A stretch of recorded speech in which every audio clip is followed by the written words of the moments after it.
Mundur! Mundur semua! Mundur!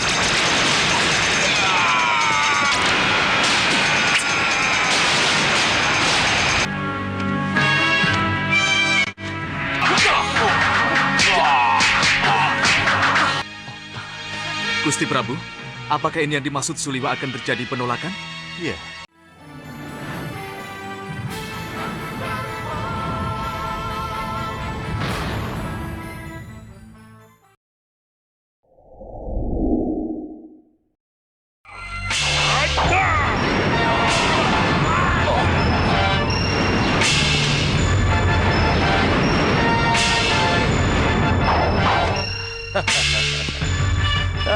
Selamat beku, tuan-tuan,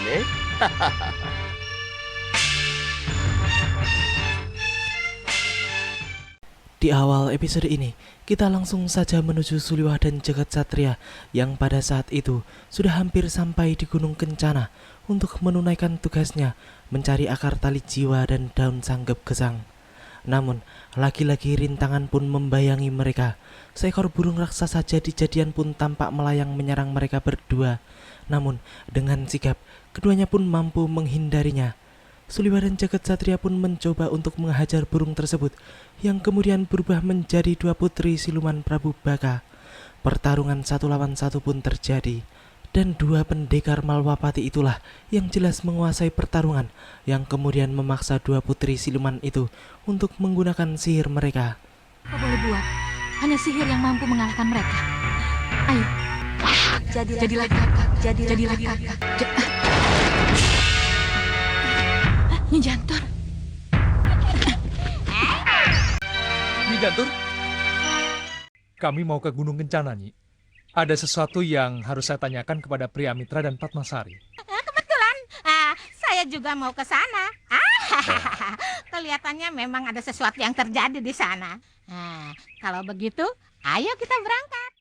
Setelah sampai di Gunung Kencana, Suliwah, Jagat Satria dan Nyi Jantur menjadi merasa aneh karena seluruh penghuni Gunung Kencana tampak beku dan sama sekali tidak bergerak. Nyi Jantur pun menjelaskan bahwa hanya sihir yang bisa membuat orang-orang itu menjadi kaku seperti itu, dan hanya penyihir berilmu tinggilah yang bisa melakukannya. Nyi Jantur pun kemudian melepas sihir Bahadur tersebut dengan tongkatnya. Akan tetapi, setelah terbebas, Priamitra dan seluruh muridnya pun justru menyerang Nyi Jantur dengan ganas. Ya, hal itu terjadi karena memang syaraf-syaraf mereka telah terganggu oleh kebekuan itu, sehingga mereka akan menyerang siapa saja yang ada di hadapannya tanpa mengenalinya terlebih dahulu. Selanjutnya, Nyi Jantur pun segera menghajar mereka. Tak lama berselang setelah itu, mereka pun baru sadar kalau yang mereka hadapi adalah Nyi Jantur. Hei Teguh, berhenti! Nyi Jantur yang membebaskan kita dari sihir beku Bahadur. Maafkan kami, Nyi Jantur. Maafkan kami. Bahadur dengan siapa ke sini? Dengan Singa Maruta, Singa Mandala, dan para prajurit pusar angin. Untuk apa? Semuanya bubar. Tidak jelas, Ayo. tapi Singa Maruta mencari akar tali jiwa dan daun sagep gesang yang katanya ada di padepokan ini. Aneh. Dari mana mereka tahu adanya akar tali jiwa dan daun sanggep gesang itu ada di sini? Suliwah yang menerima laporan dari Priamitra dan Padmasari pun menjadi merasa bingung dan aneh, sebab mereka mengetahui kalau akar tali jiwa dan daun sanggep gesang berada di Gunung Kencana. Lalu, dari mana mereka mengetahui semua itu? Padahal ia menuju Gunung Kencana juga karena akan mencari tanaman obat itu untuk mengobati dua tumenggung Malwapati. Di tengah pembicaraan mereka, tiba-tiba seorang murid pun berteriak kalau tempat penyimpanan obat dan pusaka mereka berantakan. Dan simbol dari Gunung Kencana berupa tanaman kecil berdaun emas pun raib. Priamitra dan Padmasari menjadi heran mengapa orang-orang pusar angin itu malah mengambil simbol Gunung Kencana yang menurut mereka tidak memiliki kelebihan apa-apa. Yang dimaksud dengan simbol padepokan Gunung Kencana itu apa? Simbol padepokan Gunung Kencana itu berupa tanaman Suliwa, tanaman kecil yang berdaun keemasan dan berakar gantung pada dahan-dahannya. Berarti pada tanaman itulah akar tali jiwa dan daun sanggep gesang itu berada. Itu yang mereka cari, dan itu juga yang saya cari. Aku yakin bukan itu yang kamu cari. Tanaman itu tidak punya khasiat apa-apa. Mendengar Suliwah yang mengatakan bahwa tanaman simbol Gunung Kencana adalah akar tali jiwa, Nyi Jantur pun bertanya kepada Suliwah dari mana ia mengetahui tentang akar tali jiwa dan daun sanggep gesang tersebut. Suliwah pun kemudian menjelaskan bahwa semua itu atas petunjuk dewa untuk mengobati Tumenggung Prabaskara dan Katiwanda yang terluka parah akibat roh jahat Rahwana Raja. Nyi Jantur pun kemudian mengatakan bahwa ia pernah mendengar seekor naga yang bernama Naga Tali Jiwa. Naga itu berdiam di puncak Gunung Kencana. Saya pernah mendengar nama seekor naga Tali Jiwa namanya, yang berada di puncak Gunung Kencana. Iya, pasti ada hubungannya. Iya. Iya, saya akan ke puncak Gunung Kencana untuk mencari naga itu. Setelah melakukan perjalanan yang cukup panjang, Suliwah dan Jagat Satria pun akhirnya tiba di depan sebuah gua yang mereka kira gua itulah yang dimaksud oleh Nyi Jantur. Suliwah pun kemudian meminta Jagat Satria untuk mencari burung yang akan dibakar dan berguna untuk memancing naga tali jiwa itu keluar dari sarangnya setelah mencium aroma burung tersebut. Di malam harinya, Suliwah pun terlihat sedang membakar burung hasil buruan Jagat Satria tadi siang. Dan tak lama kemudian, dari dalam gua tersebut terdengar raungan naga yang tak lain adalah naga tali jiwa yang hendak keluar. Dua pendekar Malwapati itu pun segera bersiap menyambut kehadiran naga raksasa itu. Pada awalnya, Suliwah pun menyuruh Jagat Satria untuk berbicara baik-baik kepada naga itu untuk mengatakan tujuan mereka ke tempat itu. Namun ternyata sepertinya naga tersebut tidak mengerti bahasa manusia, sehingga mereka berdua pun harus bertarung menghadapi serangan-serangan naga tersebut.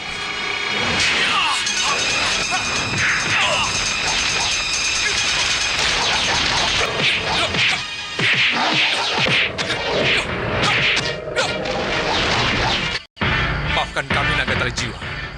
Tidak apa-apa, Suliwah. Hanya dengan cara inilah aku akan kembali ke wujud asli. Ya, naga tali jiwa sebenarnya adalah manusia yang dikutuk menjadi naga penjaga akar tali jiwa dan daun sanggep gesang. Dan berkat Suliwah yang mampu mengalahkannya, akhirnya hilanglah kutukan tersebut dan berakhir sudah tugasnya untuk menjaga benda keramat itu. Ia pun kemudian mempersilahkan Suliwah untuk mengambil akar tali jiwa dan segera membawanya ke Malwapati guna menyembuhkan dua tumenggung Prabu Angling Dharma yang sedang sakit itu. Ya, itulah akar dan daun yang kamu cari, Suliwah. Cepat bawa pulang dan gunakan untuk mereka yang membutuhkan.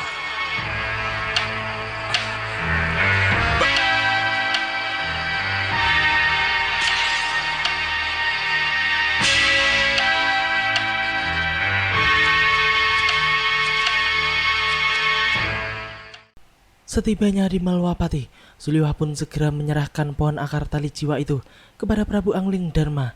Sang Prabu pun kemudian bertanya tentang cara menggunakan daun dan akar tali jiwa itu. Suliwah pun menjelaskan bahwa cara menggunakannya adalah dengan cara direbus, yang kemudian diminumkan kepada yang sakit. Dan yang paling penting adalah akar dan daun tersebut bisa digunakan selamanya, tidak hanya sekali saja. Akar dan daun yang begitu susah kamu cari, hanya bisa digunakan sekali? Tidak, Gusti Prabu. Daun dan akar ini bisa kita simpan. Dan bisa kita gunakan pada saat kita membutuhkannya, Gusti Prabu. Oh, tidak, Tuan Bahadur. Kita harus gagalkan pengobatan itu. Kita harus rebut akar tali jiwa dan daun sanggep gesang itu dari tangan Suliwah. Iya. Kita harus merebut akar dan daun itu, kan? Ya. Singa Maruta yang mengintip semuanya melewati spion sihir Ereking Bahadur pun menjadi sangat khawatir kalau Suliwah benar-benar menyembuhkan dua tumenggung Malwapati itu.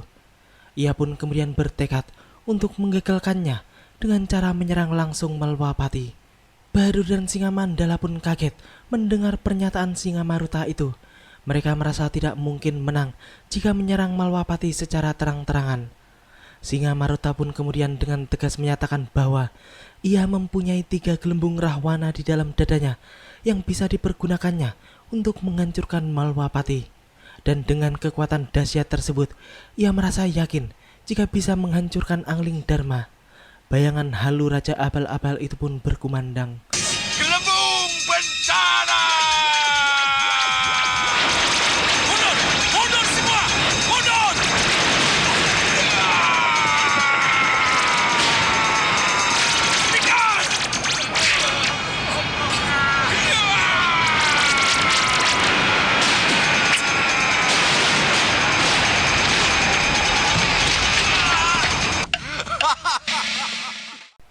Di Malwapati, tampak Suliwah sedang memulai pengobatannya pada Tumenggung Katiwanda dan Prabaskara. Ia pun telah mempersiapkan 2 minuman yang berasal dari akar tali jiwa serta daun sanggep gesang. Di sisi lain, tampak pasukan pusar angin yang dipimpin langsung oleh Singa Maruta bergerak menuju Malwapati. Mereka jelas hendak menyerang Malwapati. Sang Prabu dan yang lainnya tampak sedang melihat keadaan 2 temenggungnya. Sedangkan di luar sana, Singa Maruta telah menjebol gerbang dan mengobrak-abrik prajurit Malwapati dengan gelembung-gelembung Rahwana Raja.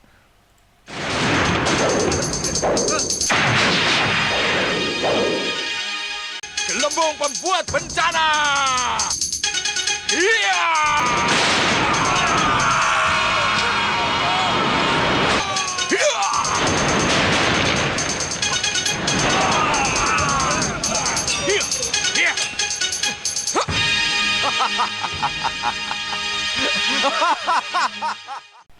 Di balai pengobatan, Suliwah pun menjelaskan kepada semuanya bahwa gelembung jahat Rahwana sudah terlanjur menyatu di dalam tubuh 2 temenggung tersebut, sehingga akan ada perlawanan atau mereka akan berontak, sebab kesadaran 2 temenggung itu belum pulih dan normal. Tiba-tiba, seorang prajurit pun datang dan melaporkan bahwa Singa Maruta mengamuk di depan istana. Sang Prabu yang mendengar semua itu pun kemudian langsung mengajak Sudawirat untuk keluar menghadapi para perusuh itu.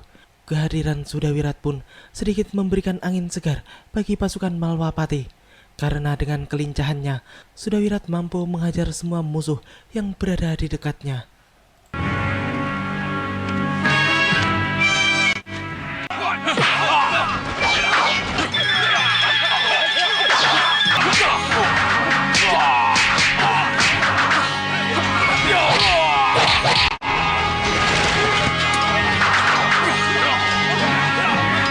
Silakan mundur, Paman Singa Maruta.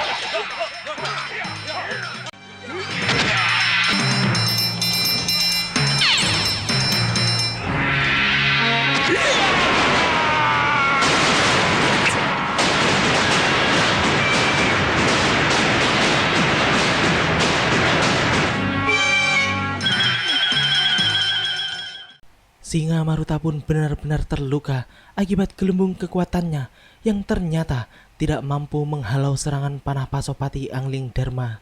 Sang Prabu pun kemudian menjelaskan bahwa 3 kekuatan gelembung Rahwana yang dimiliki Singa Maruta adalah hanya kekuatan semu dan bukanlah ilmu kesaktian. Angling Dharma pun kemudian mengusir Singa Maruta untuk segera kembali ke pusar angin.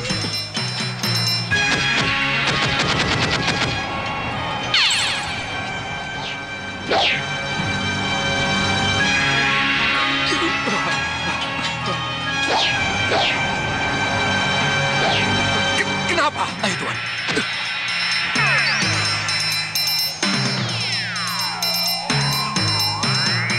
Mundur semua. Cukup. Biarkan mereka pergi. Baik, Gusti. Setelah semuanya berakhir, Senopati Dharmayuda yang sedang terluka pun meminta ampun kepada rajanya karena ia tidak mampu mengusir Singa Maruta dari Malwapati. Sang Prabu pun kemudian membesarkan hati Senopati itu karena memang Singa Maruta tidak akan bisa dikalahkannya sebab gelembung jahat Rahwana hanya bisa ditandingi oleh panah Pasopati. Selanjutnya, Sang Prabu pun meminta Senopati Dharmayuda untuk mengurus semua prajurit yang terluka supaya dibawa ke balai pengobatan. Maaf, Gusti. Lapor, Gusti. Ada apa? Kedua temenggung kejang-kejang. Gusti Prabu, apakah ini yang dimaksud Suliwa akan terjadi penolakan? Iya. Hawa panas akan keluar dari tubuh para tumenggung kita. Kita harus membantu Suliwa untuk mengusir anasir jahat Rahwana Raja. Nah, kamu sekarang boleh pergi dulu. Nanti aku akan menyusul. Baik, Gusti Prabu. Permisi.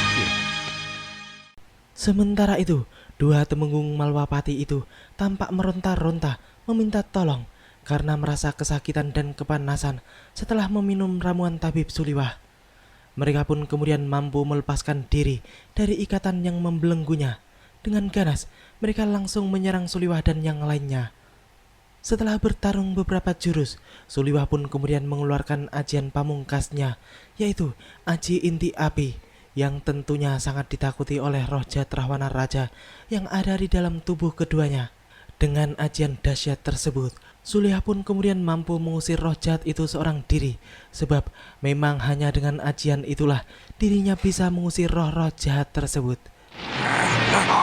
Ajian ini api. Tidak, kita tinggalkan wadah ini.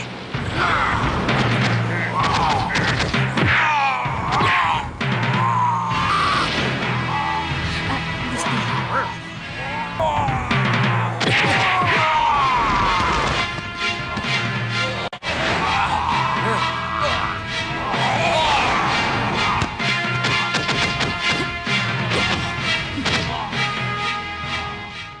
Semuanya pun tampak senang setelah melihat bahwa Suliyah mampu mengusir roh jahat itu keluar dari tubuh dua temenggung tersebut. Suliyah pun kemudian meminta bantuan kepada mereka untuk mengobati keduanya hingga pulih.